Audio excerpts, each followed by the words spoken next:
or us. You guys make us think. Because you go on social media, you're on TikTok, and you know, some people actually put their paychecks there. Can I mention names? Some people put their paychecks there, like, this is the first, my deal, you know. It's lucrative, like Sika womb. That's the truth. Sika will brand influence anymore. And for most people, it looks like an easy job. That's the thing. Most people think that, oh, there's like a place here. Oh, Sika bibo hamamim kunya bi, you know, like, because most of the time, so be a kind of history and I say what they've done and everything. They just say, oh, I'm an influencer. And then you see them unboxing things and then you automatically believe that, oh, these people are, like, they have it all good and everything. And see, most of the time, I think it's just because people think there's money there. Well, there is money there, but people believe that and they want to have a share. So if I want to be a brand influencer now, or I want to be an influencer now, what do I need? And how do I also make that money? Because you're making us understand that it's just lucrative. So be a person, what's making it lucrative? And also, how do I need to get there? So, first of all, you need whatever you have. If you have a camera, that's it. You're good to go. The truth is that influencing seems very easy, and it can be very easy. It can be, okay, if, first of all, you like what you're doing. Like, for instance, there are people who naturally just love taking pictures and raising their cameras and then saying hello and everything. If you're someone like that, of course, it's not a job to you. It becomes a hobby. So for someone like that, it's easy for you to use it to your advantage. So with regards to how you can be simple, use what you have and start. Just talk to it. It doesn't even matter. Sometimes you don't even start influencing people until later. The truth of influencing is that you don't even try to sell to people. You just live your life and people follow you, and then before you know it, they're actually like asking you for the things that are in your life that they admire or want.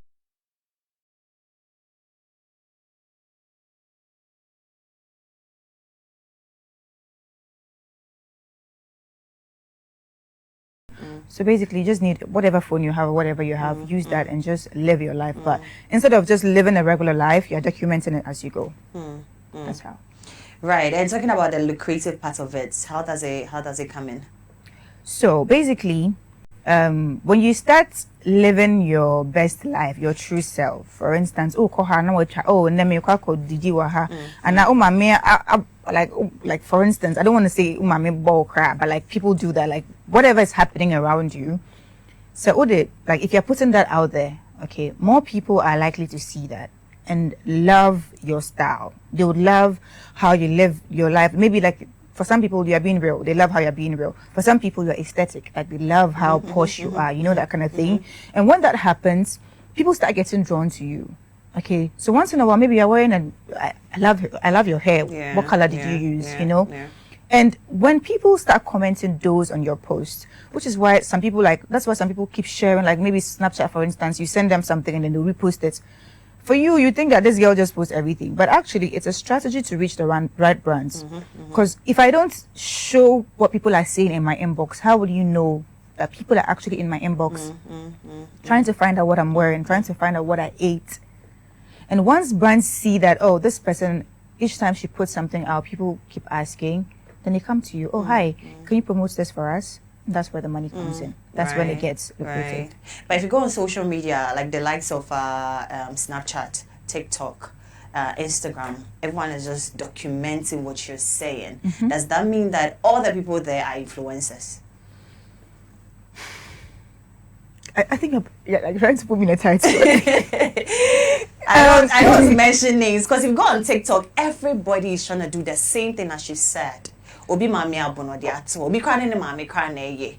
People are unboxing stuff. People are documenting their daily lives. Are we all, even me, are we all influencers? Or we are wannabe influencers? To an extent, right? We are all influencers to an extent. So here's the thing, right? An influencer has to be someone who is able to influence people, like be it with influence people and brands as well. So even if I look around here and then I see something and then like I like it on you and I get it because of you, that means you've influenced me. So in that broad spectrum, yes, we are all influencers. Is she an influencer? Yeah, she is. Okay. There are a lot of people that have, Héărt is definitely an influencer. There are a lot of people that have that dressed in a certain way because of her. hair. A lot of people that buy hair because of hair. A lot of people that do certain things just because Ife Odo has done it. Yeah. Okay, my cousin is like a huge fan of Ife Odo, and I can't even count the number of things That's she has my done baby girl, of, though. Yes. you know, so she's definitely an influencer. Even though I think she's an actress as well. Even like what else, she does all those things, but she's still an influencer. So yes, I think she is. You're explaining. Oh, Yes. well, let me go. So we're talking about if everyone exactly of us are influencers. So what I'm gonna say. So I remember when I first started this whole thing, I didn't want to be referred to as an influencer. Okay. And I think that's what we all get it wrong. People are always saying, "Oh, Bia, so we're an influencer," and it's to an extent it's true, right? However, if you look at it at a broad view, like I was saying earlier, if I can get you to buy something, or if I can get you to dress in a certain way because I'm doing it, I've influenced you. Which means we are all influencers. However, there are some people that can do it at like a larger scale than others. Okay. Do you understand? And that is when they are seen as, oh, she is actually a brand influencer because she's higher than most people, first of all. And secondly, well, not higher than most people. She has like a larger audience that she can influence. And then secondly, brands are more likely to go to that person because they've built an authentic audience who like rush to get whatever they have or whatever they are wearing. The example I use, the disadvantage of that is that just me walking by and then you liking what I have and buying it, I've influenced you, alright. Yeah. However, when I intentionally put something out there and I don't influence anyone, that's when there's like kind of a problem. Because then if a brand comes to you, then they're not going to get like the results they're looking for. So to an extent, yes, they are. However, it's not always the case. People also think that because you have to document everything, a lot of, let me say, influencers do not live a fake life. True. True. Yeah. What makes you agree? So the truth is that, right? Even creative content means you're fake, man. Like, listen, do you really believe that? While I was sleeping, a camera fell from heaven. A tripod was standing there. Came out of nowhere and started filming me. Yeah, while sleeping. Do you believe that? Do you understand what I'm trying to say? The whole thing is fake. That's the truth. Because first of all, influencing is fake. It's not. Let me not use the word fake. Okay. It's like acting. Right. Like it's like acting. Of course, there are some people who take it to an extreme. Like some people who would fake beg for wigs. So pretense. Yeah. That's right. Yeah. But creating content in a broad spectrum is like, I put a camera here, like everything I'm showing you is what I want you to see. I woke up this morning and said, okay, today I'm going to show you what I'm going to do in my life. But whatever I'm going to do in my life that particular day is things I've already thought about, and are things that I want to narrate in a certain way. Right. So if I place a bowl, maybe usually when I'm eating my kinky, I sit on the floor. Today, because you are watching me, I'm going to sit on the table. Doesn't make me fake. Right. Do you understand? So it depends on the angle. Exactly. However, there are people who go to an extent of forcing, like they'll borrow wigs and pretend like it's theirs. They'll ask their, like Valentine's Day is coming, people will buy flowers for themselves and then lie that someone surprise. You know, that is when it starts looking like fake. Especially like people are lying that, oh, I bought a car, I bought a house. That's when it starts looking fake. Okay, that's when it's extreme. It's just like I think during the weekend or last week, there's this video we saw of Fela Makafui. I don't know if you saw that on social media, where she was like, Valentine came early. She was climbing the stairs with petals and stuff. Yeah, stuff like that. And I went to the comments, and people were just asking that, how did she know that the person was actually surprising her? How was she able to take a camera guy with her? Okay. How would you describe this? Is it fake pretense or she's just being herself? So some people are like, it depends on, that's why, for instance, I always tell content creators that if you're going to end up with a man, make sure you end up with a very intentional man who knows what you do and supported with all. Now, whether Fela McCarthy lied about it or not, I don't know. People do that, okay? Yeah. I don't know. I'm not going to talk about that. However, there could also be a possibility that whoever her man is knows who he is dating, knows how much he loves social media, knows that if he adds a cameraman or a videographer or whatever to it, it will truly make her day. It could also be that if, for instance, sometimes if men are trying to surprise you, sometimes they go through your friends, right? It could have been her friend.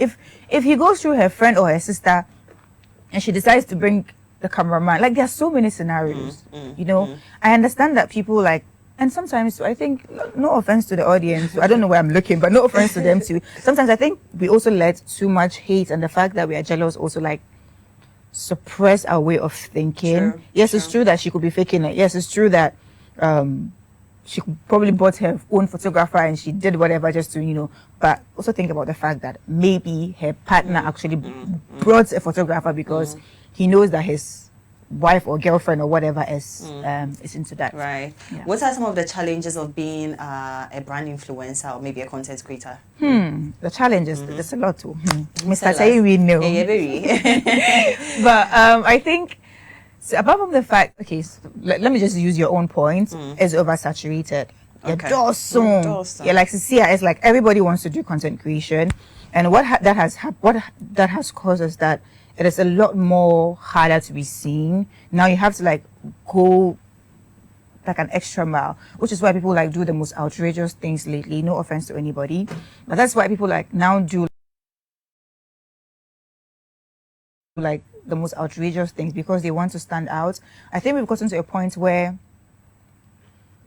you have to keep moving, like you have to be innovative. You have to constantly do something new or constantly like be like, I don't know how to explain it, but like you constantly have to change or do something better to be able to stand out. So I think that's like a challenge because if you don't stand out, you don't stand out. Okay, it's either you start posting your boyfriend together or some, you know, that kind of, no offense by the way, let me keep saying no offense because man, but you know, I think that's where we are now. It's oversaturated. I think it's also another thing would be maybe the streams of income is not stable.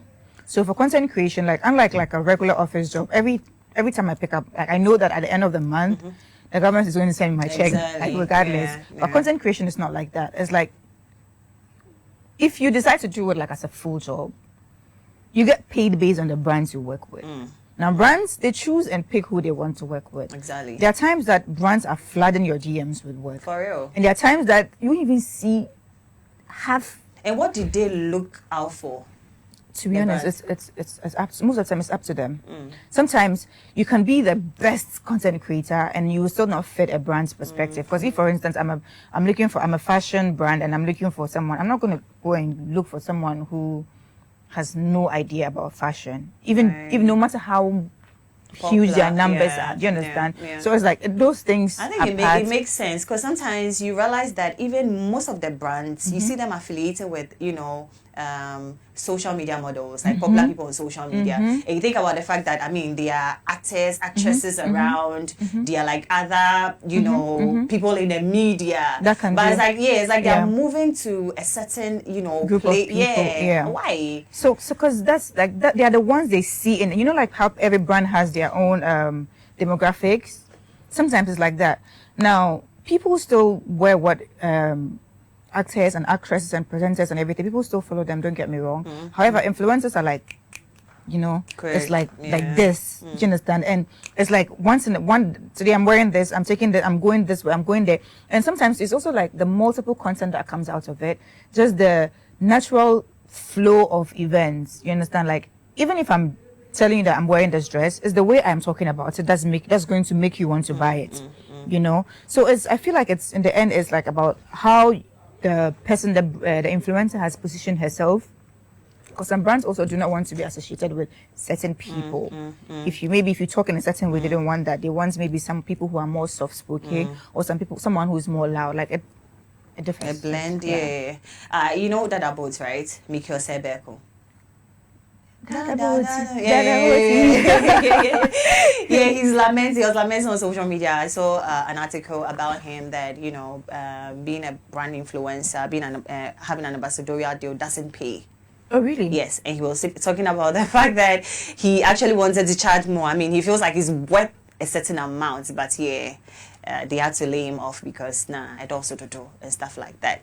Do you think it really, really pays as you are saying, or as you guys make us think? Because you go on social media, you're on TikTok, And you know, some people actually put their paychecks there. Can I mention names? Some people put their paychecks there, like this is the first my deal, you know, this month's deal already. Like I don't know if they are trying to flex or something, but we see a lots of money, Charlie, and yes, you just wonder, like.